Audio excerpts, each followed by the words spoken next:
நீங்க இப்போ run release ஆக போகுது. ரிலீஸ் ஆக போகுது. ஆ பட் நெக்ஸ்ட்டு உங்க படம் எப்போ வரும்? லாஸ்ட் நீங்க வாரியர் பண்ணீங்க. ஆமா, அதுக்கு ஆமா, முன்னாடி சண்டைக்கோழி 2. ஆமா, ஆமா. பட் அடுத்தது நீங்க என்ன பண்ண போறீங்க? இப்போ ஒண்ணு ஸ்கிரிப்ட் முடிச்சிருக்கு. ஆ அதுக்கு வந்து என்னன்னா, ஒரு எப்படி சண்டைக்கோழியில புதுசா விஷால் வந்த மாரி, ஆ அந்த மாரி ஒரு அப்கமிங் அந்த மாரி ஒருத்தர் தான் வேணும். ஆனா பட்ஜெட் ரொம்ப பெருசா இருக்கு. அதுதான் அப்படியே வண்டி கிளம்பாம வெயிட் பண்ணிட்டே இருக்கு. அது இல்லாமயே ஒரு 2 ஸ்கிரிப்ட் பண்ணியிருக்கோம்.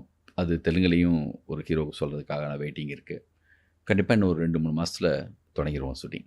ஆனந்தம், ரன் இந்த மாரி படங்கள் நீங்க எடுத்தப்போ இருந்த தமிழ் சினிமாக்கும், இப்போ இருக்கிற தமிழ் சினிமா தட் இஸ் நான் கிரியேட்டிவிட்டி மட்டும் சொல்ல பிசினஸ் ம், சொல்றேன். ம், ஒரு படம் எடுக்கிற விஷயம். ம்.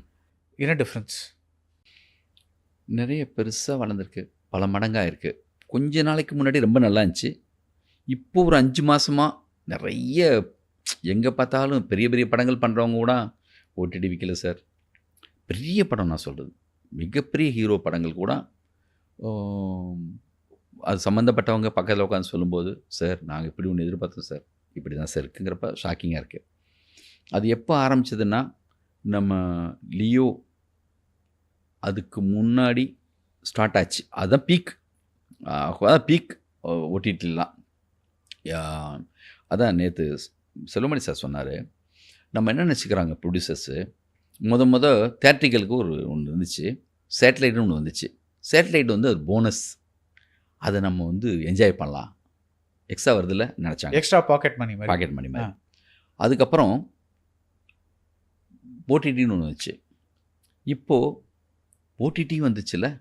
ஆனா ஓடிடி வந்தோனே, சேட்டலைட் வந்தோனே, இங்க தியேட்ரிக்கல் குறைஞ்சிட்டே போகுது. அத அவங்க மறந்துடுறாங்க. இன்னும் எக்ஸ்ட்ரா ஒண்ணு வந்துச்சுன்னு நெனச்சுட்டு புரொடக்ஷன்ல இன்னும் கொஞ்சம் கூட பெருசு பண்ணலான்னு நெனைக்கிறாங்க. இதில தான் ஒரு சில தவறுலாம் நடக்குது. அப்புறம் இருக்கிறதே கொஞ்சம் 8 பேரோ, 5 பேரோ இருக்காங்க. அவங்க எல்லாம் ஒண்ணு சேர்ந்துட்டு, இவ்வளோ தான் பண்ணணும் அப்படின்னு ஒரு முடிவெடுத்து வச்சிருக்காங்க. முதல்ல சேட்டலைட்டுக்கு அப்படி பண்ணாங்க. நம்ம தானப்பா இருக்கோம்.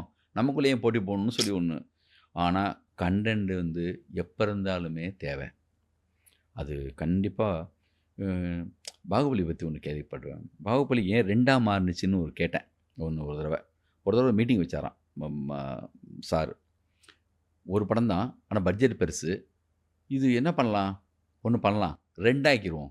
அப்படின்னு சொல்லிட்டு அப்பதான் வந்து காம்ப்ரமைஸ் ஆகல. ஆனா 2 படமா மாத்துறாரு. பிசினஸ்ஸுக்காக 2ஆ மாத்துறாரு. அப்படி நம்ம வந்து இப்ப என்னன்னா, நெறைய நெறைய புதுசு நம்ம மாரி செல்வராஜ், வெற்றிமாறன், அப்புறம் வந்து பிரதீப் ரங்கநாதன்னு ஒரு செம்ம ஆர்டிஸ்ட். நிஜமா சார். ரொம்ப நாள் கழிச்சு நெருக்கி குத்துறதுன்னு சொல்லுவாங்கல்ல. ரஜினி சார்ட்ட தான் பார்ப்பேன். ஒவ்வொரு பிரேம்லயும் சும்மாவே இருக்க மாட்டாரு. ஏதாவது பண்ணணும்னு நினைப்பார். ரஜினி சார ஃபாலோ பண்ணாலான்னு எனக்கு தெரியுது. ஏதாவது பண்ணணும். படியில நேரா நடந்து வரக்கூடாது. சிகரெட்ட தூக்கி போடணும். ஏதாவது செய்யணும்னு இருப்பாரு பார்த்தீங்களா? அந்த இத நான் வந்து இப்ப யார்ட்ட பார்க்குறேன்னா, இந்த பையன் ஏதாவது ஒண்ணு பண்றான் சார். அவன திரும்பி பார்க்கறதுக்கு ஒரு பிரேமா பண்றான். ஒரு 24 பிரேம்ஸ்க்கு உள்ள இடையில ஏதோ செய்யணும்னு நினைக்கிற மாரி பண்றாப்படி. அந்த மாரி ஒரு ஆர்டிஸ்ட்டு. அந்த மாரி வந்து நெறைய நல்ல டைரக்டர்ஸு, நல்ல படங்கள் சமீபத்தில சிறை, அப்புறம் வந்து அந்த லோகேஷ் எனக்கு ரொம்ப புடிச்ச டைரக்டர். சமீபத்தில இந்த ஒரு சில இது இருக்கலாம். ஆனா விக்ரம், அதே மாரி வந்து கைதி, முக்கியமான படங்கள் வந்து பண்ணாரு. நெல்சனும் அது ஒரு மாரி ஒண்ணு பண்ணிட்டுருக்காங்க. கார்த்தி சுப்புராஜ், அப்புறம் புதுசா நெறைய டைரக்டர்ஸ் நெறைய பேர் வந்திருக்காங்க. நைஸ் நல்லாயிருக்கு. இப்ப என்ன சொல்றாங்கன்னா, எல்லாருமே வந்து ஆ யூத்துக்கான படங்கள் பண்றது தான் இல்லாம பெஸ்ட் ஐடியா அப்படின்னு சொல்றாங்க. ஓ! என்ன ஸோ, ரீசன் சார்? அது எல்லாமே நல்லா போகுதுல்ல. அ, அ, இந்த வருஷம் வித் லவ் நல்லா போச்சு. அ, யூத் ம், நல்லா போச்சு. ம். ஸோ, அது எல்லாமே அந்த அ அ இது யாருக்குமே வந்து ஒரு படம் ஏன் ஒர்க் ஆகுதுன்னு யாருக்குமே தெரியாது. தெரியாது. அண்ட் ஒர்க் ஆகல ஏன்னு தெரியாது. பட் அவங்கவங்க குடுக்குற ஒரு தியரிய வச்சு ஸோ அந்த விதத்துல நீங்க பார்த்தீங்கன்னா எல்லாமே என்ன சொல்லுவாங்க சார், முன்னாடி சொல்லுங்க யாரையாவது. நடந்த பிறகு நடந்ததுக்கு தான் சொல்லுவாங்க. நடக்கிறதுக்கு முன்னாடி, இன்னைக்கு இதான் பண்ணணும்னு யாரும் சொல்லவே மாட்டாங்க. நடந்ததுக்கு ஜோசியக்காரன் மாரியே தான். நடக்க போகுது ஏதாவது சொல்ட்டா. சொல்ல மாட்டாங்க.